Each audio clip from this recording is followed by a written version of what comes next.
So I think we should say, before we wrap up, a few words about the dearly departed Gene Hackman. Yeah, that's really hard, man. And yeah, I haven't caught up with the news. Our friend Kathleen said she saw a news report that apparently, so far anyway, there's no signs of foul play. That it No. looked like there was at first, because it was a very Yeah. strange A scene very that they strange found him in. circumstance. But it looks like apparently his wife died first, I think. Yes. When you find out that series of how it went, it breaks your heart because she died first. She was younger and she died of hantavirus. Oh. That they did find her cause of death. Hmm. And so it could have been like 9 days of poor Gene On his own. on his own with his dead wife. God. And then he passed away of, I don't know, something else. But it doesn't look suspicious. It just looks sad because they were so isolated, because their neighbors didn't know, knew them, but had no interactions with them. And Yeah. family wasn't checking in. Yeah. That I'm sure that he was probably not in the best, 95, whatever, Hmm. in the best mental shape. But that means, what a terrible few days of him just wandering the house. Yeah. And I'm just like, that's horrible. Such a great actor. And I would say this about anyone that happened to. My heart goes out because for anyone, that's a nightmare situation. Um, but when you factor in how many people cared about him and loved him because of the amazing career he had, he's a legend. You don't want your legend to have that sad of an ending. Yeah. You want anyone who's gone that long to be surrounded by family and friends and go peacefully, and that's not what happened. It's like when Stan Lee died, and then you find out how terrible his last year was, last couple years, with family fighting over him and business managers forcing him to go out as he's rapidly decaying, and they're like, no, no, no, you still need to go do a signing. Oof. Mm. So yes, Gene Hackman, that's not how I'll remember you, obviously. And great Lex Luthor, but just great all around actor. Um, there's not I could just list the movies. You all know the ones, but it's like, if you haven't seen The Conversation, what's your problem? If you haven't seen French Connection, Gene Hackman he dominated, and it wasn't just confined to that era. You go up to Royal Tenenbaums until the day he retired, and he took himself out where he's like going, no, I just don't want to act anymore. You can just sit there going like, he never phoned it in. He never gave a bad performance. You do hear about him being a little bit prickly, but you kind of want him to be that. And you're like, great. Him in Unforgiven. Holy shit, Oh man. yeah. I don't He's, deserve this. Yeah. he, Gene Oh. Hackman, one of the greats. And, though some people do have a problem with his Lex Luthor, I will say that he started strong, even with the comedic stuff going on around him.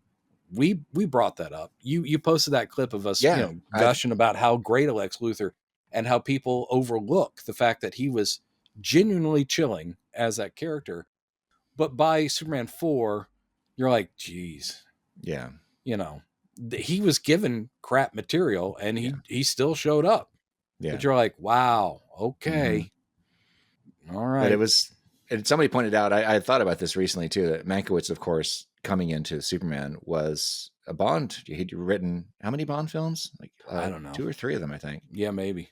So, and I had noted before that the way that Lex Luthor is written in that first movie is very much like a Bond. And you have all the beats where they have the conversations with the hero, and then he abandons him in this trap that he's going to die slowly, that he can escape from. Very classic Bond thing. That's a classic screen villain, but feels very Bondian. And yes, Mankiewicz, he would have been writing the Roger Moore ones. Right. And except for the very first one, Live and Let Die, actually, well, it is kind of goofy, but they got goofier from each one got a little bit sillier. And I can see the DNA there of what Yeah, was it's a going to little bit be. of Blofeld in that character, or Mr. Goldfinger. Yeah, thank God he didn't have a cat. Right. Yeah. Yeah. Well, So, Mr. Superman. he had Otis and Miss Tessmacher Yeah. instead of the cat. Oh, wouldn't it be great if he was petting Otis? You fell into my trap down here in the subway. And then Superman goes, "You're a sick pervert. Stop touching that chubby man. Stop touching that chubby man." Should that be our podcast title? Yeah, maybe so. But you're right. Back to the point, which is Gene Hackman, we love you. Rest in peace. Great Lex Luthor. Everyone that came after was just trying to go for the same thing. Yeah. You kind of want to, because when he nails a character that hard, and I'm sure that every Superman to come sat there and looked at Christopher Reeve and they're like, yeah, I gotta get close to that. Yeah. So I love the man, and I did watch. I did go on a little bit of a Gene Hackman-a-thon over the last week, which is What'd you watch? Well, I just listed them. I did watch Conversation, which I've got DVD, not Blu-ray yet. I think there's a Criterion. Kind of want that. But French Connection, had to watch that. Popeye Doyle, come on. And I watched Unforgiven. I don't have Royal Tenenbaums. Don't judge. That's also a Criterion I want to get. But those are like tent poles of his career, and they're so good because he's not playing the same character in each one. He fully brought to life completely different people, and including obviously Lex Luthor. And I know that he didn't really jive on it when he first got the role. He's kind of like, oh man, he fought it. He wanted to keep the mustache, and they're like, no, he doesn't have a mustache. It's like, well, I'm not going to shave my head. And they're like, all right, we'll do a thing with a bald cap at the very end. I think he was just like, oh, this is going to be kids nonsense. This is going to be garbage. I hope he enjoyed it when it was all said and done, because he's great. I kind of, it makes me think of, because in editing that clip, I noticed something I never noticed before in that scene when Superman takes them to lowers them into the prison yard. Yeah. And the warden comes out and says, "Who is that, Superman?" And then Lex pulls his wig off finally to identify himself, saying, "Yes, it's Lex Luthor." Instead of that's his business card, is the bald head. Check it out. I thought that was kind of an interesting touch, and it makes me want. I don't know if we ever get the guys who did it. Well, I don't have it up there. The Superman 78 series. Yeah. What about the lore? Let's see where the lore. Where we see where that version of Lex Luthor. What was his history as a crime boss? Actually, the backstory of the 78 version of the character would be really interesting. Yeah. Because at that time in the comics, that was still of the pre-crisis version where he had grown up in Smallville as Superboy's best pal and, lost his hair because of a chemical fire and Superboy blowing it out and blows his hair off. So the villain origin of Lex Luthor at that point, which we grew up with, was, you made me lose my hair. I must now turn all of my intelligence towards evil. What I was going to point out, during that scene when he turns, they cut deliberately, and if you pause it, you'll see why they cut so quickly when he turns to because Otis is like, he's echoing him. Yeah, I'm here today. These walls here. These walls. Otis is like doing these gestures and stuff, and then of course Lex turns to him and says, "Will you shut up?" And when he turns, you can see the back of his bald cap. You can see it's actually a very good bald cap. They did a good job of blending, but and this is true of all bald caps. When you turn, you see the latex will kind of like ripple, and you're like, well, next don't do that. So oops. Yeah. Plus, he had especially in the 70s, because that is his own hair for the whole movie.